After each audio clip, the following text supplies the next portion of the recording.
मुल्क हिंदुस्तान में मौलवियों के लिए एक कौमी मसला ये भी रहा है कि मौलवी ने अपने आप को सियासत से और तिजारत से बिल्कुल अलग रखा। इसकी वजह क्या हो सकती है, आप कमेंट करके ज़रूर बताना।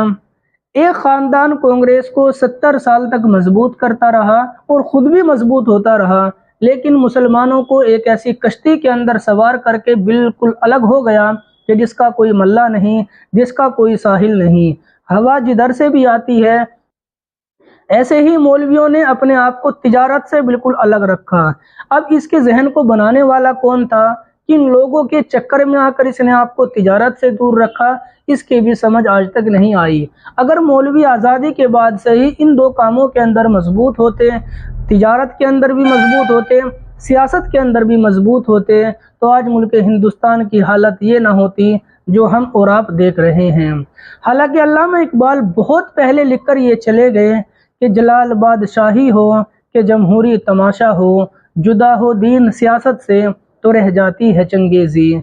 मौलवी जिस फील्ड के अंदर भी आता है उस फील्ड को सुधार देता है, उस फील्ड से कचरे को अलग कर देता है। अगर ये सियासत के अंदर भी आता तो सियासत आज मुल्क हिंदुस्तान की ऐसी ना होती। पूरे हिंदुस्तान की सियासत में इस वक्त एक मौलवी सितारे की तरह चमक रहा है और उसकी सियासत करने का तरीका भी सबसे बिल्कुल जुदा है। इस तरीके से अगर आज़ादी के बाद से ही मदारिस का भी ख्याल रखा जाता, खानकाएँ भी सजती, मकातिब भी कायम होते, सब कुछ होता, लेकिन सियासत भी होती और तिजारत भी।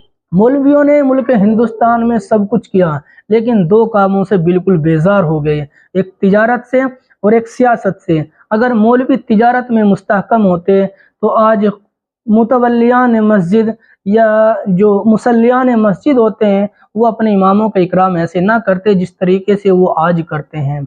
इसी तरीके से अगर मौलवी सियासत में मजबूत होता तो उसकी अलग ही पकड़ होती। मौलवी की तिजारत के बारे में और सियासत के बाबत आपका क्या ख्याल है, अपनी राय का इजहार ज़रूर कीजिए।